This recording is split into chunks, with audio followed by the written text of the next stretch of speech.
You mean the new supreme leader? You mean the son? Well, 23 March মার্কিন president Donald Trump ঘোষণা করেছেন যে যুক্তরাষ্ট্র ও ইরান সমঝোতার কিছু প্রধান বিষয়ে একমত হয়েছে। এর পরপরই তিনি দাবি করেন তেহরান জ্বালানি তেল, গ্যাস এবং কৌশলগতভাবে গুরুত্বপূর্ণ হরমুজ প্রণালী নিয়ে বড় ধরনের ছাড় দিতে রাজি হয়েছে। ইরানের জ্বালানি অবকাঠামোতে হামলা স্থগিতের সিদ্ধান্তের পাশাপাশি এই বিবৃতিগুলো আন্তর্জাতিক মহলে গভীর কূটনৈতিক আশাবাদ তৈরি করেছে, যার প্রভাবে বিশ্ববাজারেও এক ধরনের স্বস্তি লক্ষ্য করা যাচ্ছে। তবে এই আশাবাদ মূলত দুটি ভিন্ন পরিস্থিতিকে গুলিয়ে ফেলছে। একটি হলো যুদ্ধের ফলে এমন এক অচলাবস্থা তৈরি হওয়া যেখানে লড়াই চালিয়ে যাওয়া উভয় পক্ষের জন্যই ক্ষতিকর, আর দ্বিতীয়টি হলো এমন একটি টেকসই কাঠামো তৈরি করা যার মাধ্যমে স্থায়ী শান্তিতে পৌঁছানো সম্ভব। বর্তমানে প্রথম পরিস্থিতির লক্ষণ স্পষ্ট হলেও দ্বিতীয়টি এখনো পুরোপুরি অনুপস্থিত।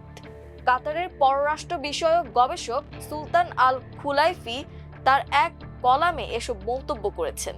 মার্কিন গবেষক উইলিয়াম জার্টম্যানের মতে কোনো যুদ্ধের সমঝোতার সুযোগ তখনই তৈরি হয় যখন লড়াইয়ের ময়দানে উভয় পক্ষই এমন ক্ষতির শিকার হয় যা কাটিয়ে ওঠা অসম্ভব হয়ে পড়ে।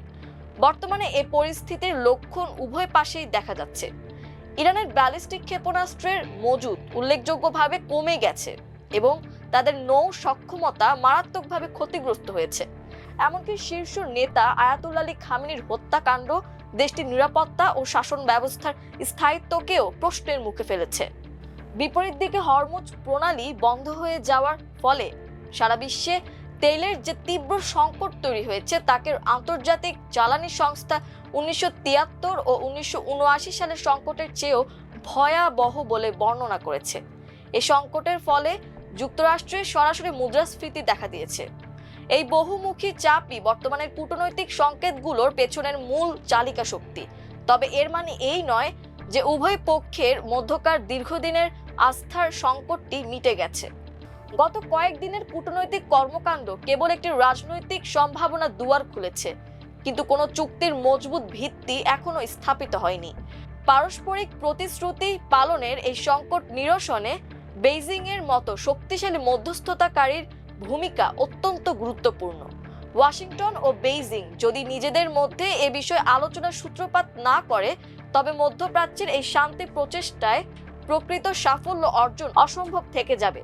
এটি সম্ভবত বর্তমান ভূ রাজনীতির সবচেয়ে গুরুত্বপূর্ণ মোড়। যুদ্ধের ইতিহাসে দেখা যায় একটি দীর্ঘস্থায়ী শান্তি চুক্তি বাস্তবায়নে প্রধান বাধা হয়ে দাঁড়ায় একে অপরের প্রতি অঙ্গীকার পালনের অযোগ্যতা। ইরান যুদ্ধে এ সংকট আরো প্রকট। গত 28 ফেব্রুয়ারি যখন ওমানের মধ্যস্থতায় পরমাণু সমঝোতা প্রায় হাতের নাগালে ছিল, তখনই ইরানের সামরিক অভিযান শুরু হয়। আলোচনার মাঝপথে এ হামলা যে কোনো ভবিষ্যৎ কূটনীতির বিশ্বাসযোগ্যতাকে ধসিয়ে দিয়েছে। ইরানের পররাষ্ট্রমন্ত্রী আব্বাস আরাকচি পরিষ্কার করে বলেছেন যে তেহরান কেবল সাময়িক যুদ্ধবিরতি চায় না, বরং তারা সংঘাতের চিরস্থায়ী অবসান এবং ভবিষ্যতে যেন এমন আক্রমণ আর না ঘটে সেটির আন্তর্জাতিক নিশ্চয়তা চায়। ইরানের এই অবস্থান অত্যন্ত যৌক্তিক।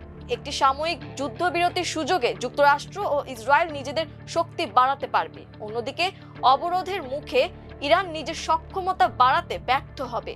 ফলে আলোচনার টেবিলে সমঝোতা না হলে ইরানকে দুর্বল অবস্থানে থেকে আবারও যুদ্ধের মোকাবিলা করতে হবে।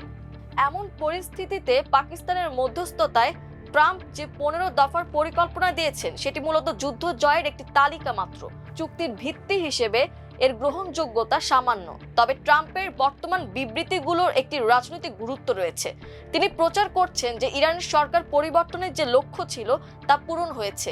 এই অবস্থানের মাধ্যমে তিনি মূলত অভ্যন্তরীণ রাজনীতিতে নিজের সামরিক সফলতার গৌরব নিশ্চিত করে যুদ্ধের ময়দান থেকে একটি সম্মানজনক প্রস্থানের সুযোগ তৈরি করেছেন। যে কোনো সফল সমঝোতা মূলত সময়ের গুরুত্ব অনুসারে ধাপে ধাপে এগোয়। প্রথম ধাপে হরমুজ প্রণালী খুলে দেওয়া এবং পাল্টাপাল্টি হামলা বন্ধের ব্যবস্থা নেওয়া উচিত। এতে বিশ্ব অর্থনীতির ঝুঁকি কমে আসবে। অন্যদিকে পরমাণু সমস্যার মতো জটিল ও দীর্ঘমেয়াদী বিষয়গুলো একটি শক্তিশালী রাজনৈতিক কাঠামোর মাধ্যমে পরে সমাধান করা যেতে পারে। এখানে একটি মৌলিক প্রশ্ন থেকে যায়, আর তা হলো এই চুক্তির জামিনদার কে হবে? পাকিস্তান, তুরস্ক বা মিশর এই অঞ্চলে প্রভাবশালী হলেও ইরানের কাছে তাদের সুরক্ষা প্রদানের ক্ষমতা সীমাবদ্ধ। তেহরান এমন এক আন্তর্জাতিক নিশ্চয়তা চায় যা ভাঙার ক্ষমতা কারো থাকবে না। আর এ জায়গায় চীনের নাম সবচেয়ে প্রাসঙ্গিক হয়ে ওঠে। চীনের জ্বালানি নিরাপত্তার বড় অংশ এই মধ্যপ্রাচ্যের ওপর নির্ভরশীল। এছাড়া ইরানের সঙ্গে তাদের গভীর কৌশলগত সম্পর্ক রয়েছে, যা অন্য অনেক দেশের নেই। একটি সফল শান্তি চুক্তির জন্য বেইজিংকে নিরাপত্তা নিশ্চিতকারী পক্ষ হিসেবে জাতিসংঘ নিরাপত্তা পরিষদের অধীনে নিয়ে আসা প্রয়োজন। এতে চুক্তির মর্যাদা ও কার্যকারিতা বৃদ্ধি পাবে। কেবল ওয়াশিংটন ও তেহরানের মধ্যকার দ্বিপক্ষীয় সমঝোতা এই জটিল সংকটের টেকসই সমাধান দিতে পারবে না। এর পাশাপাশি মধ্যপ্রাচ্যের দেশগুলোর অংশগ্রহণও জরুরি। সৌদি আরব ও সংযুক্ত আরব আমিরাতের মতো রাষ্ট্রগুলোকে এই আলোচনায় সরাসরি অন্তর্ভুক্ত করতে হবে, কারণ তারা এই সংকটের অংশীদার এবং তাদের নিরাপত্তা এই অঞ্চলের স্থিতিশীলতার সঙ্গে ওতপ্রোতভাবে জড়িত। গত কয়েকদিনের কূটনৈতিক কর্মকাণ্ড কেবল একটি রাজনৈতিক সম্ভাবনা দুয়ার খুলেছে, কিন্তু কোনো চুক্তির মজবুত ভিত্তি এখনো স্থাপিত হয়নি।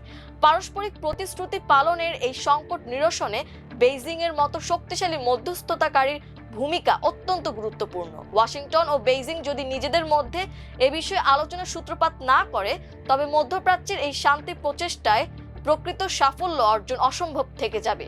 এটি সম্ভবত বর্তমান ভূ রাজনীতির সবচেয়ে গুরুত্বপূর্ণ মোড়।